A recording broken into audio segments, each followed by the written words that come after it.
Hey everyone, Fluff from Off to Lens here, and today we're going to talk about gear. Over the past 12 months, I've been using quite a few new items, so I thought I would make this video and share with you some of my favorites. 2025 was a pretty big year when it comes to filmmaking gear for me, with new lenses, cameras, and very useful accessories. Today I will share gear that I've already featured in my videos and some that I haven't yet. And of course, everything will be listed in the description. Before I start, be sure to subscribe to see more videos like this one, and let's get into it.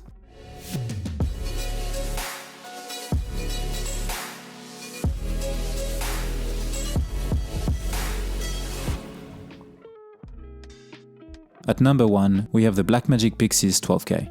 This was one of the most talked about cameras this year. From the image quality to the impressive dynamic range, frame rate options and resolution, this is a near perfect camera for me, and what I think is a culmination of all that Blackmagic has done up until today with their cinema cameras. I've used the Pixis 12K on several projects so far over the past 5 months, ranging from documentary to spec ad, outdoors and commercial, and it's been an amazing camera. I have been loving the original Pixis 6K, but having some of those extra features really make the 12K a much more powerful and flexible body. I will do a full review ASAP, so stay tuned. At number 2, we have the Temba Cinelux Backpack 24. This is hands down one of the most useful pieces of kit I own. It genuinely changed the way that I pack, carry and store my gear.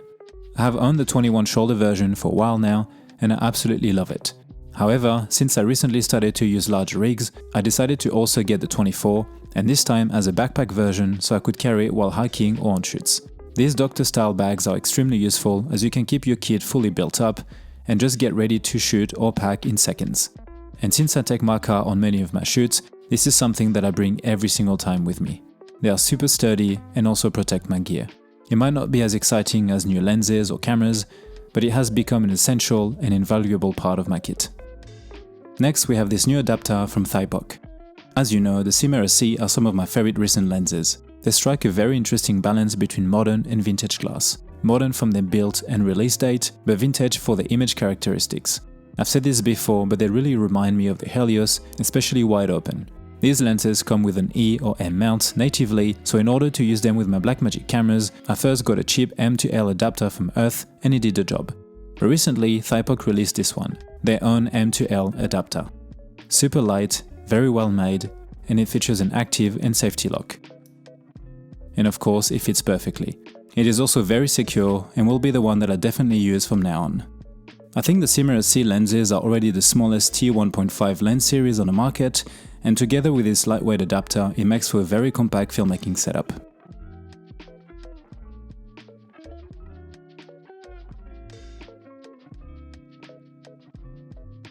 At number 4, we have our first lenses, the Siri Iron Star.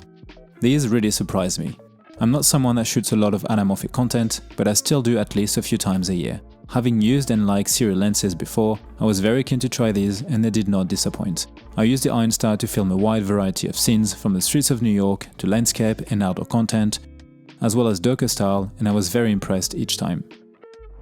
I actually capture some of my favorite frames ever with these. I would highly recommend to check them out if you're looking at getting your first anamorphic lenses. And of course, feel free to watch my full review.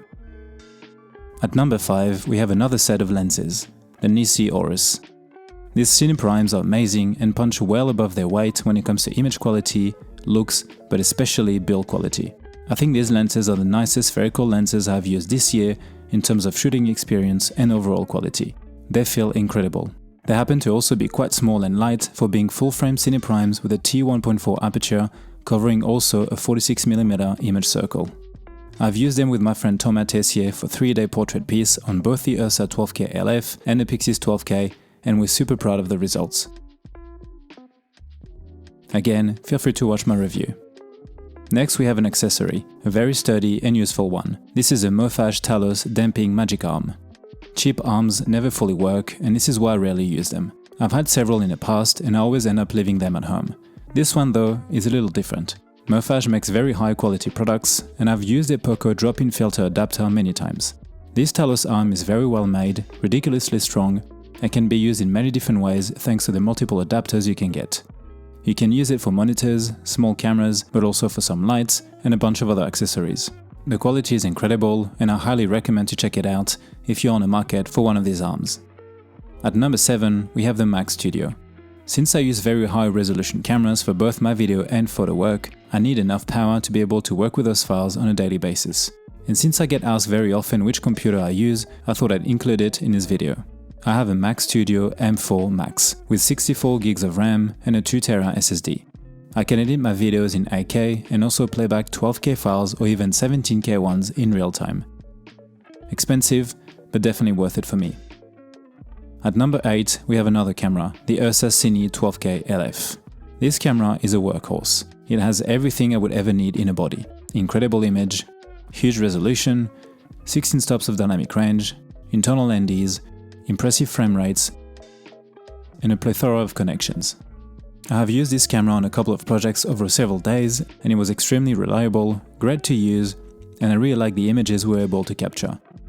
There is something very special about this sensor, and the image is probably my favorite I ever used. This is an incredible camera from small to large productions, but also freelance and solo shooters. At number 9, we have another set of cine lenses, the DZO Vespeed 2. These lenses are what I would call go-to lenses. They are very reliable and can work on pretty much any project. They have a great look, are small, fast, cover huge sensors, and are nicely priced. I used them on a spec-out style project on a Pixie 6K, Cinema Camera 6K, and the Ursa Cine 12K LF, and we filmed some of our favorite images. The fact that they can also be used as part of a large rig or on a small gimbal is a huge plus.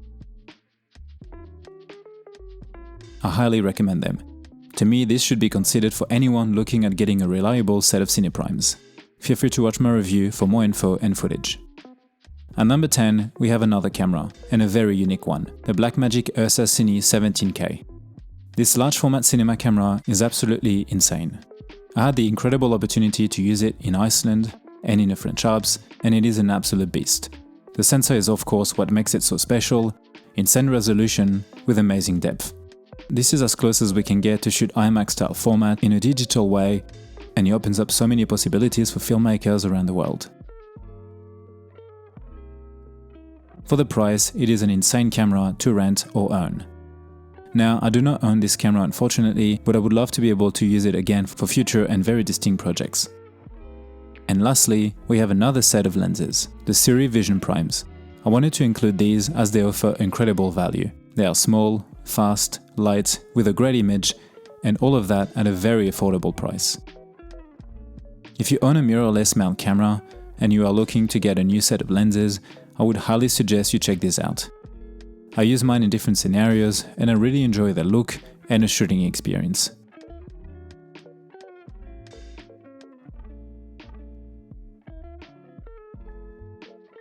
As always, it is never just about the gear, but certain items can really make a difference either from a production or post-production point of view, and they can also elevate your style and overall project, as well as offering new ways of filming and opportunities.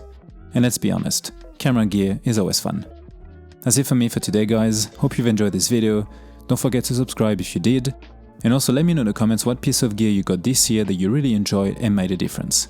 And as always, thanks for watching, and I'll see you in the next one. Bye. Also, feel free to check out my 2 ebooks, Freelance Documentary Filmmaking and Travel Cinematography, where you can find a streamlined but comprehensive overview from pre-production all the way to marketing, built on years of my own experience shooting short documentaries and travel videos around the world. And if you are interested, I'm also doing filmmaking mentoring sessions when you can ask me anything about a wide variety of topics.